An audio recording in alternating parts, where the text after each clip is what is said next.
I know I shouldn't have gone there. People said the old Bradley house was haunted, that anyone who trespassed on the property was asking for a death wish. Of course, I didn't believe those silly ghost stories. I figured exploring the abandoned house would be a thrill, a way to prove how brave I was to my friends. Now I wish I had heeded the warnings. It was a cool, foggy night in October when I and 3 friends drove out to the decrepit Bradley house. It sat on the edge of town, decades of neglect turning it into a crumbling relic hidden behind a tangle of dying trees. We parked down the street and approached cautiously on foot, flashlights in hand. I felt an instant chill in the air as we drew closer, even though I was wearing a jacket. The full moon peeked through gnarled branches above us, lending an eerie glow to the scene. We paused at the property's edge, taking in just how creepy this place looked up close. Maybe this wasn't such a hot idea after all, but my friend Carlos urged us on, not wanting to look scared in front of the others. He climbed over the crumbling brick wall encircling the house, and we followed hesitantly behind. The overgrown front yard was littered with debris that our flashlights weakly illuminated as we picked our way to the front porch. The rotting wooden steps creaked under our feet. Carlos tried the front door, finding it unlocked. The door swung open with an ominous groan. The musty smell of decay wafted out to meet us. Carlos dared me to be the first to step inside. I tried to laugh it off, but was betrayed by the shakiness of my voice. Still, I steeled myself and crossed the threshold into the shadows. A loud bang made me nearly jump out of my skin. I spun around to see my friend James sheepishly close the front door he had pretended to slam. My friends all laughed, but it sounded more nervous than anything. Pushing forward, I entered what used to be a grand foyer, my flashlight dancing over the dust and peeling wallpaper. The place was huge. We wandered into a living area with furniture draped under yellowed sheets. A massive stone fireplace took up most of one wall. James kept messing with us, making ghostly sound effects, until Carlos snapped at him to cut it out. Even our voices echoed uncomfortably loud inside the emptiness. Something moved on the ceiling above us. We aimed our flashlights up to see clumps of dried leaves that must have blown in over the years from a hole in the dilapidated roof. For a moment, I could have sworn it was something more sinister than just leaves. I told myself to get a grip. We found the debris-strewn remains of a kitchen, then a library with shelves still full of moldy books. It seemed like the house went on forever, odd noises filtering through the walls as the old wood settled and shifted. But things got truly weird when we went upstairs. At the top of the dusty staircase was a hallway lined with bedrooms. Carlos joked we should split up and spend the night like in a cheesy horror movie. James pretended to cry out in terror from inside one of the rooms. Chuckling nervously, I peeked into an adjacent bedroom. My amusement vanished when I saw the faded pink room had belonged to a little girl, her rotting toys still scattered across the floor. Why would a family just abandon this place and leave everything behind? As I stared at the dollhouses and storybooks, it felt like childish eyes were staring back from the shadows. I hurried out to find my friends, no longer finding any of this funny. This house wasn't just creepy, it was downright disturbing. I couldn't shake the feeling we weren't alone here. We needed to get out now. The others didn't protest when I said I wanted to leave. As we made our way back downstairs, a new sound rose within the walls. A steady thump, thump, thump reverberated through the house at a chilling rhythmic pace. It was coming from underneath us. We stopped and listened, eyes wide with unease. It seemed to be the heavy footfalls of someone pacing back and forth in the basement below. But that was impossible, right? We were the only living souls for miles. Now even Carlos looked anxious and said we should go. That's when the noises morphed into what were unmistakably footsteps ascending the basement stairs right below us. We took off running through the house, no longer caring about our cool, nonchalant facade. This place was evil. We bashed through the front door and sprinted across the wild front yard. When I finally scrambled over the wall and back to the street, gasping and panting, I dared to look back at the house. A flickering light was now visible in one of the second-story windows. As I watched in horror, a small shadow passed in front of the light, a child-sized shadow. We dove into the car, turned it on screeching tires, and sped off down the road. I could feel the house watching us retreat as if whatever dwelled inside was furious we had slipped from its grasp. None of us spoke the whole ride back into town. Later, I tried convincing myself it was all in my head, that the house hadn't really come to life, that we were just freaked out and imagining things. But I'll never forget that night, nor the feeling that something evil had emerged to stalk us through the Bradley home. My life has never been the same since. I still have nightmares about that house. Only in my dreams we don't escape. The unseen thing dwelling below finally catches us, and when it does, our screams echo through the darkness unheard, while the house feasts on our fear. It's still out there, shrouded by fog and withered trees on the edge of town. Part of me knows I should go back there in the light of day, to prove there's nothing to be afraid of. But a bigger part never wants to return, because somehow I know it's still waiting for me, ready to awaken again should I dare to disturb its slumber. Some places are better left undisturbed. Now I know the Bradley home is one of them. I hope sharing my experience will dissuade others from seeking out that house of slow torment. Curiosity isn't worth what you may find inside. Within those rotting walls lurks an ancient evil beyond understanding, an evil that has only grown more ravenous after the taste of our terror that night. It was just a normal Friday night out with friends. We hit up a few bars downtown, dancing, laughing, and drinks flowing. Around 2 a.m. we finally called it quits and headed out to find a cab. The streets were deserted except for one beat-up sedan idling by the curb. My friend said she'd wait for the next one, but I was impatient to get home. The driver seemed harmless enough, an older guy with a scruffy beard. I opened the back door and got in. Right away something seemed off. The seats were ripped up and stained. It smelled like cigarettes and booze. "Where to?" the driver asked in a gravelly voice. I told him my address, a 15-minute drive.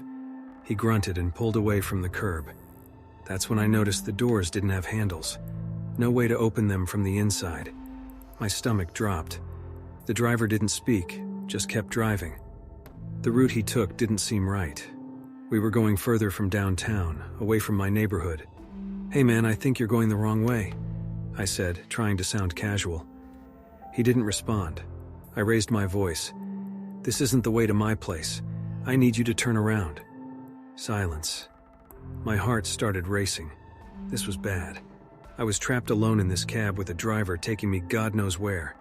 I pounded the divider, yelling at him to stop. He swerved sharply, slamming me against the door.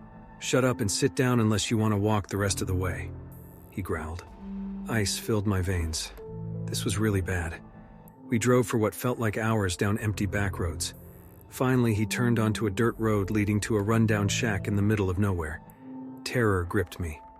The cab stopped and the driver got out. My only chance was to run. I scrambled for the door, but it was locked tight. No handles, no way out. I was caged. He opened the back door and reached in, grabbing me with strong hands. I screamed and fought, but he dragged me out. Inside the shack, the smell of blood and rotting meat overwhelmed me. This was where he killed people. He threw me down on the dirt floor. Looking into his cold, empty eyes, I knew he wouldn't show mercy. This was the end. He left me there and went into the next room. I heard metallic scraping and snarls. What was in there with him? A large dog came stalking out, foaming at the mouth. The driver held a chain around its neck. He released his grip and the beast lunged straight for me. I barely escaped its jaws, dizzy with horror. The man laughed as the dog ripped my leg open. Blood poured out. This monster would tear me apart piece by bloody piece. The attack went on until I lost all sense, drifting into shock. With my last ounce of strength, I whispered a final prayer. Suddenly I heard shouts and footsteps. Police officers burst through the door, guns aimed at the killer and his attack dog. They had tracked my phone signal when I went missing. As the cops wrestled the man into handcuffs, the world faded away into blackness. I woke up days later in the hospital, battered and bruised, unable to talk of the horrors I'd endured. They never found the other victims' bodies, but the shack contained enough evidence to put that monster away for good. I survived the worst night of my life, but I still can't escape the memories. That bleak shack, the smell of blood and rot, the killer's empty eyes, and most vivid, the flesh-hungry dog that almost tore me apart. Some nights I'll startle awake, hearing its snarls, feeling its teeth shred my leg. The doctors say the scars will heal, but my mind, those scars may never fade. I'm just grateful the police found me in time. A few minutes later and I'd have been dead meat, tossed in a pit like the rest of his prey. So please be careful getting in a cab alone at night. You never know who's driving you right to your own grave. Stay safe out there. Don't end up like me.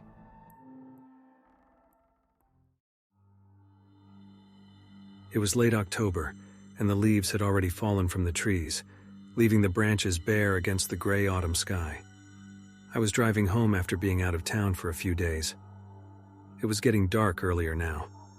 As I drove down the quiet back roads, I could feel the isolation setting in.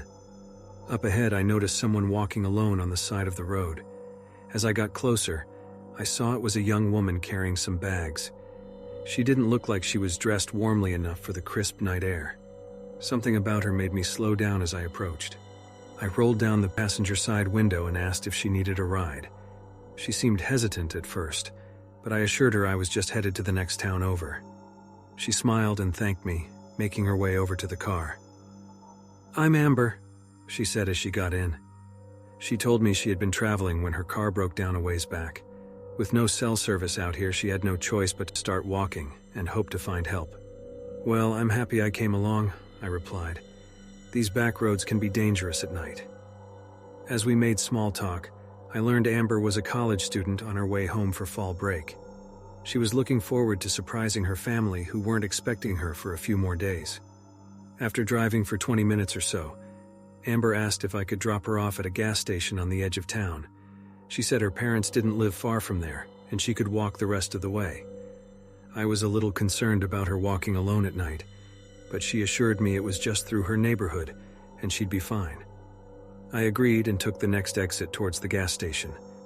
We continued chatting as I drove down the winding road toward town. Amber was very friendly, and seemed comfortable even though we had just met. She thanked me again for picking her up. Suddenly, a large deer darted out from the woods in front of the car. I slammed on the brakes, causing the tires to skid over the gravel shoulder. We fishtailed violently back and forth before coming to a stop halfway in the ditch. My heart was pounding as I caught my breath. "Are you okay?" I asked, turning towards Amber, but the seat next to me was empty. The bags she had been carrying were gone too. I looked around frantically, but there was no sign of her. No open doors, no footsteps leading away. It was like she had just vanished into thin air. I got out of the car and searched the area around me, calling her name. How could she have disappeared so quickly without me noticing? None of it made any sense. Eventually, I got back on the road and drove to the gas station. Maybe she had asked me to leave her there because that was her actual destination, I thought. But the attendant said no one had come in for hours. I drove all around town and back down the dark road searching for some trace of Amber, but it was hopeless. She was nowhere to be found. To this day, I have no explanation for what happened. I can't rationally account for how a person sitting right next to me could disappear within seconds without leaving any clues behind. Sometimes I wonder if I just imagined the whole encounter. If maybe I had been driving alone the whole time and my mind created Amber during a moment of isolation and exhaustion. But deep down, I know she was real. I still remember her voice so clearly. Once I even reached out to the local college to try and find anyone named Amber who matched her description. But there were no records of any such student. It was like she had never existed at all. Every year when autumn comes around, I take a drive down that same lonely road hoping for some kind of answer. Hoping I might see Amber again so I can pick up where our conversation left off and take her home. But the road remains empty, long after the leaves have fallen, and so the mystery remains unsolved. To this day, I still do not know what really happened on that dark wooded road. I may never understand where she went, or why she vanished so suddenly. But I do know that Amber was real. I know in those brief moments I spoke with her, she was as human and present as anyone I've ever met. Her disappearance may defy all logic, but the time we shared was genuine. Wherever she is now, if she made it home, or is forever trapped in some strange in-between place, I hope she knows she is not forgotten. I still think of her often, exactly as she was in the glow of dusklight before the road curved and she slipped away into shadow.